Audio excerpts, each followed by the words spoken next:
o ye Kidal situation ani MINUSMA. MINUSMA tɛgɛ taara bi Kidal ka tila ka MINUSMA tɛgɛ ta tuguni fan wɛrɛ fɛ propagande la ngalontigiya la parce que depuis a fɔra ko MINUSMA ka kan lasigi Mali ma MINUSMA ye baara min kɛ Aguelhok ani Kidal MINUSMA yɛrɛ bɛ ka taga compte rendu kɛ ka kuma lakale yɔrɔ min na MINUSMA bɛ k'i pan olu kunna a tɛ ka sɔn ka olu kuma fɔ ka ngalon wɛrɛw tigɛ minnu reprochera la c'est comme si en d'autres termes a bɛ k'a yira i n'a fɔ a ma olu kɛ an bɛna fila sanga ɲɔgɔn na MINUSMA bɛ kɛwale min na ani MINUSMA bɛ ngalon tigɛ ni manipulation ni propagande min na diɲɛ ɲɛ kɔrɔ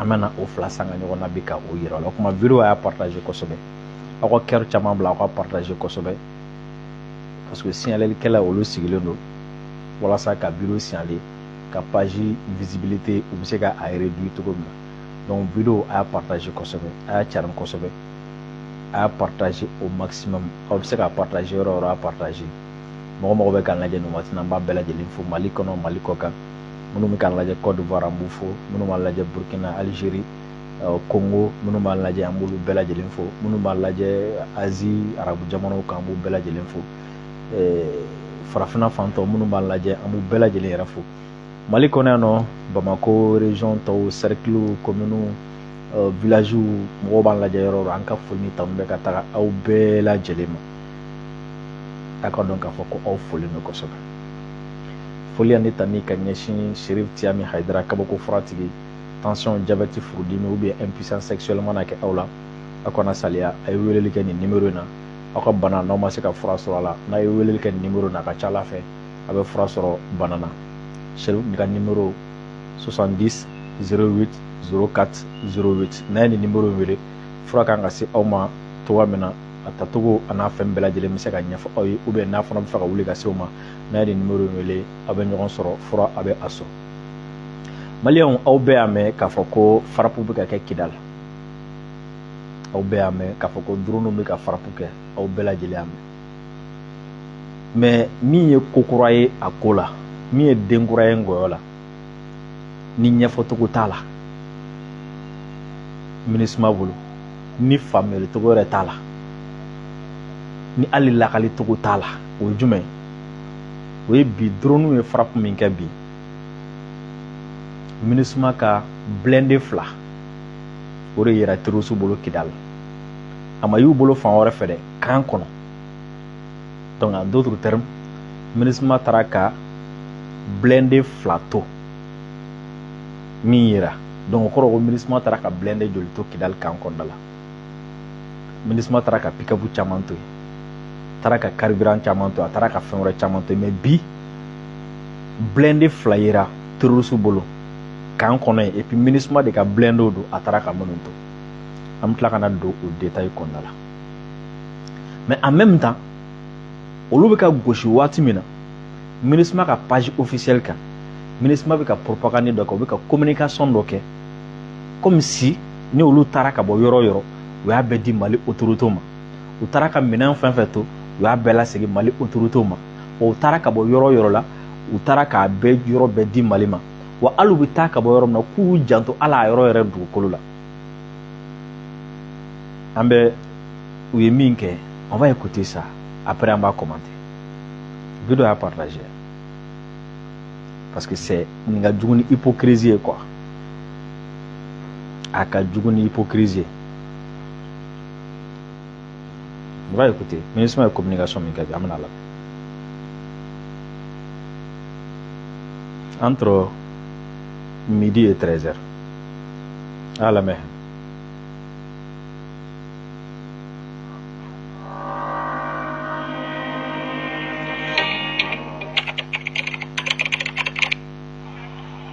Le 30 juin 2023, le Conseil de sécurité de l'ONU a adopté la résolution 2690, mettant fin au mandat de la MINUSMA à la demande des autorités nationales.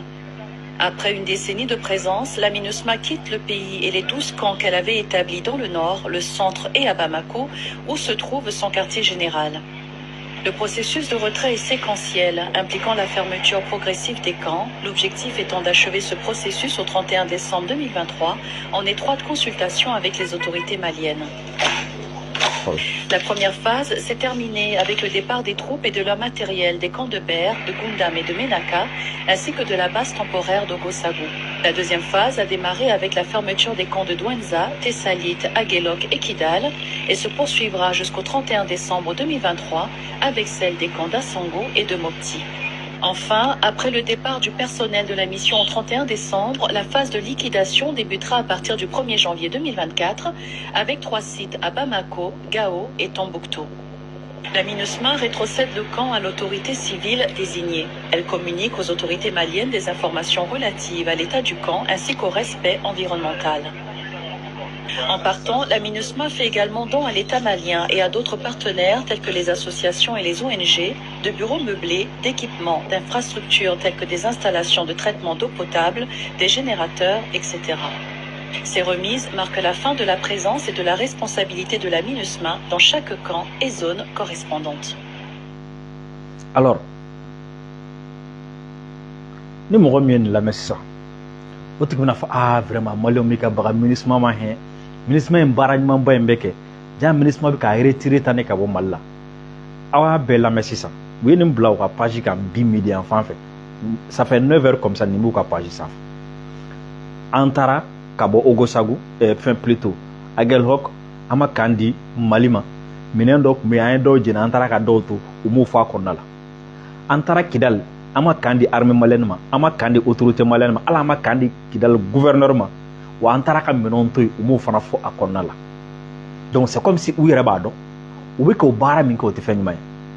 C'est comme si ou yere ba don parce que aya damna na résolution de kala et puis ko résolution ko ou ka ko ke en étroite collaboration avec les autorités maliennes. Donc ko taka ka bo yoro yoro ka ke en étroite collaboration avec l'autorité malienne et puis ka kan clé de autorité civile. Ou tira au de là. Donc a y référence qui est résolution. Donc au courage mo kan ka ni baraka tout là. Mais élément qu'on a là aba fo ka fo na seki dal tayroma. O ma fo ko utaraka bo Aguelhok kaso o ma di ni autorité militaire ni autorité civile. Et o Aguelhok Kidal fana o ma di ni autorité civile ni autorité militaire. Pire que ça, o taraka sur ali benkara dominga no étroite collaboration moke. Donc au corps au ministre ma yɛrɛ ka tagabolo min kɛ ale yɛrɛ b'a dɔn a tɛ se ka taa nin lakali a tɛ se ka taa lakali diɲɛ ye k'a fɔ k'u taara ka blendo to Kidal a tɛ se ka taa lakali diɲɛ ye k'u taara ka carburant to Kidal wa a tɛ se ka taa lakali diɲɛ ye k'u taara k'u ma Aguelhok di autorité malienne ma. Donc comme a tɛ se k'o fɔ qu'est-ce qu'elle fait u b'a daba kama ka élément monter ka ngalon tigɛ ka montage ka manipulation ni propagande kɛ walasa diɲɛ mɔgɔ minnu bɛna nin ye. Ah bon, vraiment si c'est comme ça, vraiment Mali jota la. Mais aye min fo, an ka sigi a kan ka lamɛn, o la u bɛ ka min fɔ n b'a bayɛlɛma aw ye, o la an bɛ sɔrɔ k'an jɔ parti par parti ka démontrer k'a yɛrɛ k'a fɔ ko ni élément in ngalon don wa manipulation don.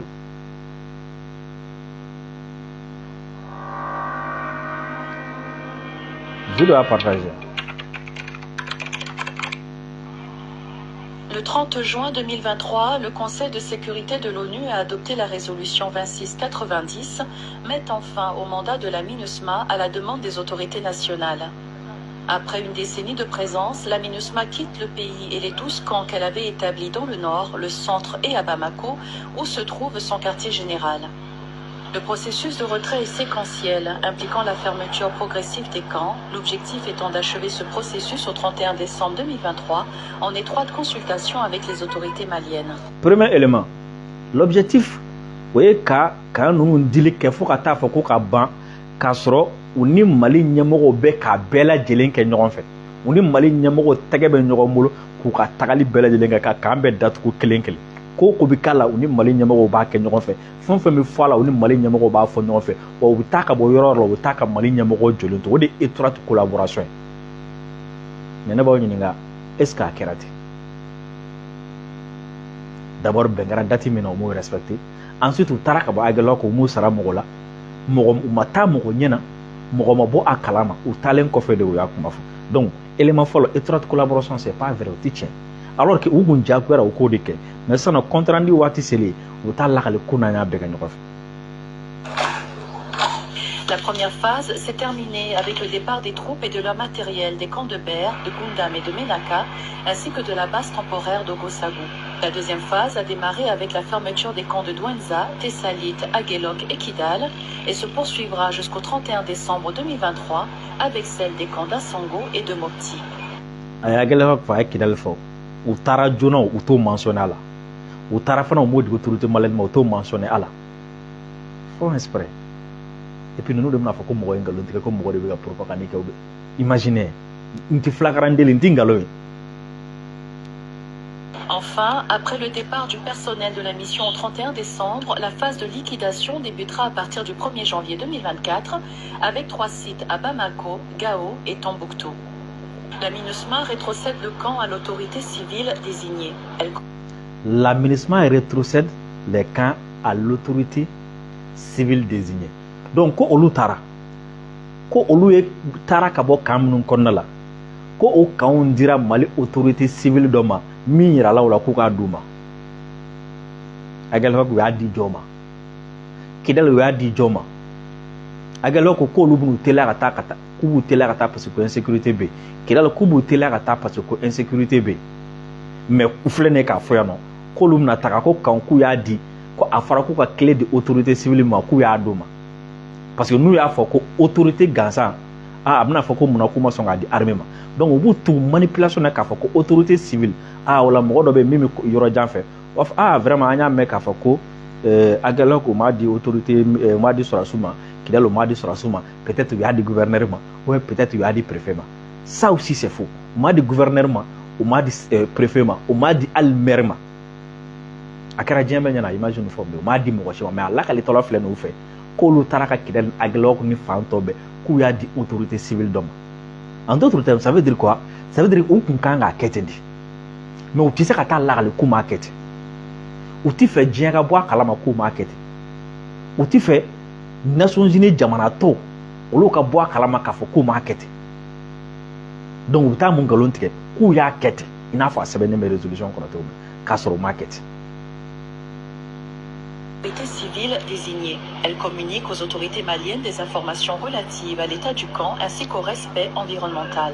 Ensuite, ko fana kɔfɛ a dilen kɔ k'u bɛ tila ka u taara ka kan to lahala min yɛrɛ la k'u b'o lahala fana fɔ Mali autorités ye ani environnement yɛrɛ bɛ cogo min na dugukolo bɛ cogo min na a yɔrɔ bɛ cogo min k'u bɛ tila k'o fana lahala di. O lahala dili o kɔrɔ ye jumɛn? Bamanankan na pour que o k'a faamu. O kɔrɔ ye jumɛn? Ni MINUSMA kan ka taa Mali autorités jɔlen de bɛ kɛ yen. An taara k'an to nin cogoya la a sɛbɛnnen de don aw y'a seere o la ni autorité min y'a signé ni k'an to o cogo la e ka responsabilité don. An taara k'an to forage nin b'a kɔnɔ groupe nin b'a kɔnɔ an taara ka nin mobili de to ou bien an ma taa ka mobili to. An taara ka ni mɔgɔ de to ou bien an ma taa ka mɔgɔ to. Donc o kɔrɔ ko diyagoya de don MINUSMA ka retrait la autorité dɔ kan ka kɛ diyagoya la wa ko olu taatɔla fana k'olu ye kan togoya fɔ mɔgɔw ye an ka autorité ye. Aw kelen taara ka bɔ yɔrɔ min na précipitamment aw b'o ɲɛfɔ jɔn ye téléphone na? U ye Kidal ta fɔ jɔn ye? U ye Aguelok u y'a ta fɔ jɔn ye? Personne. Mais a lakalitɔla filɛ nin ye u fɛ pour que diɲɛ k'a mɛn k'u taatɔla y'a nin bɛɛ ɲɛfɔ an ka mɔgɔw ye. Mensonge encore. Ainsi qu'au respect environnemental. En partant, la MINUSMA fait également don à l'État malien et à d'autres partenaires tels que les associations et les ONG, de bureaux meublés, d'équipements, d'infrastructures telles que des installations de traitement d'eau potable, des générateurs, etc. Wafana kono lulu ta ka bɔ yɔrɔ min na k'u taatɔla ka bɔ Mali la k'u ma taa u bollankolon dɛ k'u taatɔla ye minɛn caman di hali Mali ma. O minɛn kɔnɔna na ko foragew b'a la ko groupew b'a la a caman. U bɛna ka min fɔ diɲɛ o ye nin ye o MINUSMA kelen de da y'a fɔ yan ko n'ale bɛna taa ko a ka minɛn minnu b'a bolo k'a tɛ se k'a di Mali ma k'a tɛ se k'a di mɔgɔ wɛrɛ ma donc k'ale b'u jeni. Aguelok MINUSMA mun di Mali ma? Kidal taatɔla ye mun di Mali ma? Alors que a fɔra de résolution na a fɔra n'a bɛ taga minɛn minnu b'aw bolo n'aw sera ka min di Mali ma a b'o di Mali ma n'a ma se ka min di jamana yɛrɛ ma a b'a di jɛkulu minnu bɛ yen nɔ société civile jɛkulu minnu bɛ yen nɔ a bɛ se k'a di olu ma mais MINUSMA bɛ taga a m'o fana kɛ u bɛ se ka min jeni u y'o jeni et puis précisément mɔgɔw b'a la yɔrɔ min na u tagatɔla o ye min to an bɛ tila k'an da maga o kuma la o ye émission partie filanan ye. Générateur, etc. Ces remises marquent la fin de la présence et de la responsabilité de la MINUSMA dans chaque camp et zone correspondante. Donc, ko ni MINUSMA tatɔ la ni MINUSMA ye nin bɛɛ kɛ waati min na o ye MINUSMA symbole kanko la. Donc, o kɔrɔ ko ni MINUSMA ma nin bɛɛ kɛ yɔrɔ min na hali sini o kan ko ɲɛ bɛ ɲininkali kɛ MINUSMA de la. Kuma kɔrɔ ye jumɛn? Ko ni MINUSMA bɛ taa ani Mali ɲɛmɔgɔ b'a kɛ ɲɔgɔn fɛ. Kelen. Filanan ye jumɛn? N'u bɛ taa a bɛ kɛ Mali ɲɛmɔgɔw ɲɛna. Sabanan ye jumɛn? N'u bɛ taga u bɛ yɔrɔ di Mali ɲɛmɔgɔw ma. Naaninan ye jumɛn? N'u bɛ taga fɛn minnu b'a yɔrɔ kɔnɔ u b'a to Mali ɲɛmɔgɔw bolo u b'a to association bolo. Ko ni MINUSMA ye nin bɛɛ kɛ waati min na k'o ye MINUSMA da bɔlen a la a kan ɲininkali tɛ kɛ MINUSMA la bilen. MINUSMA sen tɛ a kanko la bilen. Ni ko min kɛra a kan kɔnɔ o tɛ MINUSMA kun ye. Ne b'aw ɲininka o ni MINUSMA ma nin kɛ yɔrɔ min na kun. Donc o kɔrɔ ko hali sini k'o kan responsabilité b'a bolo ni tiɲɛni min kɛra ye MINUSMA de ye responsable ye. O kɔrɔ ko ni MINUSMA ma kan min clé di Mali ɲɛmɔgɔw ma a taara ka bɔ yɔrɔ min na k'a sɔrɔ Mali ɲɛmɔgɔw tɛ yen an k'a dan ni fila ma. O kɔrɔ ko ni ko min kɛra o kan kɔnɔ MINUSMA kɔfɛ ko c'est MINUSMA de ye responsable ye. O kɔrɔ ko hali sini Kidali kan ni ko o kɛra MINUSMA de kan ka wele k'a jɔ k'a sigi jɔn na. Aguelhok kan ni ko o kɛra ko MINUSMA de kan ka wele k'a sigi jɔn na. Ni mini yera kɔnɔna na MINUSMA de kan ka sigi k'a wele k'a sigi jɔn na. Ni terroriste donna kɔnɔna na MINUSMA de kan ka sigi jɔn na. Parce que ale yɛrɛ de da de filɛ ne k'a fɔ ko n'ale nin kɛ ko kɔrɔ k'ale ka baara ɲɛna. O taara nin de lakali k'u ye nin de kɛ ko u bɔyɔrɔ tɔ tora yɔrɔ 3 yɔrɔ 4 dɔrɔn de sisan Ansongo Mopti Gao ani Bamako ko sinon ko n'u bɔra k'u y'a yɔrɔ tɔ bɛɛ di autorité malienne ma.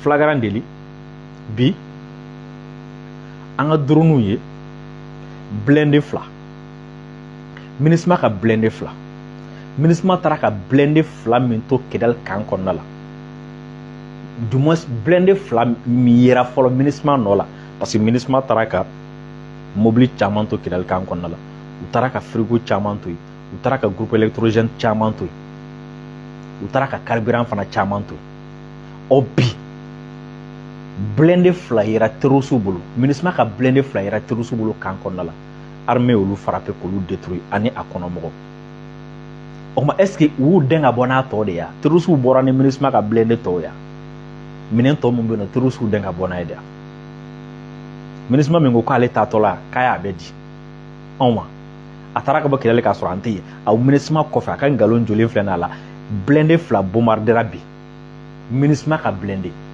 donc kɔrɔ jumɛn MINUSMA ko k'a tɛ minɛn di anw ma mais MINUSMA b'a tugu ka taa ka blindé to kan kɔnɔna la o blindé bɛ tila ka taa k'o utiliser terroriste fɛ k'o kɛ ka anw kɛlɛ a taara ka carburant to ka tila ka taa ka blindé to ne b'aw ɲininka MINUSMA taatɔ la ka bɔ Kidali MINUSMA ko insécurité de y'a to ale bɛ ka taga an ka kɛ hali n'a sɔrɔ ni MINUSMA taga kun ye insécurité lakanabaliya de kama e bɛ ka boli ka bɔ Kidali o la ni e bɛ taga Gao ka bɔ Kidali i bɛ mun kɛ i bɛ minɛn de ɲini i bɛ mobili de ɲini mobili min sécuriselen don kosɛbɛ ka don o kɔnɔ ka taa MINUSMA bɔra ni mɔgɔ 800 ani kɔ de ye Kidali le 31 octobre kunu le 7 u donna Gao o mɔgɔ 800 ni kɔ dɔw tun bɛ yen nɔ olu tun bɛ pick-up kɔnɔ dɔw tun bɛ yen nɔ olu tun bɛ mobili sugu wɛrɛw la MINUSMA bɛ sɔn cogo di ale min bɛ ka boli insécurité ɲɛ a b'a dɔn ko insécurité bɛ sira fɛ o MINUSMA kelen k'a ka mɔgɔw don pick-up kɔnɔ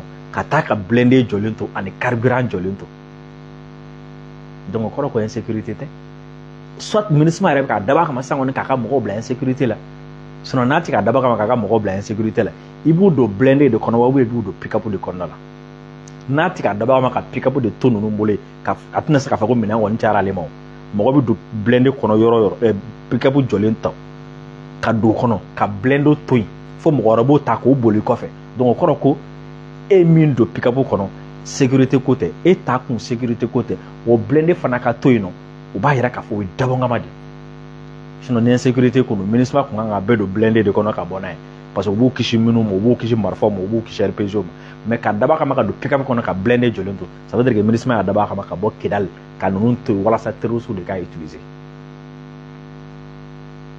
flagrant délit ministre ma ka nga interpeller ministre chemingu ministre ma nyama ka bo kidal akan ka déclarer comme personne non grata bibi na be Mali kono ka genga bo Mali kono ka clé sabada ma ka kana clé sabata teme Mali kono parce que la trahison est flagrante, le complot est flagrant, la livraison d'armes aux terroristes est flagrante. Guillaume Genatoumna, Salgado Genatoumna, Nintigi Mangante ka to ya blé. Ministre Mogo Tchala. Parce que nous mboroy surasu de bena nataka mais civil munumbulo a chama mitoya. Surtout nyemoro nu a chama mitoya fo janvier fo liquidation ne font pas. Ni nous mangante ka yulula. Munu nya njafa agel hok. Munu nya njafa kidal.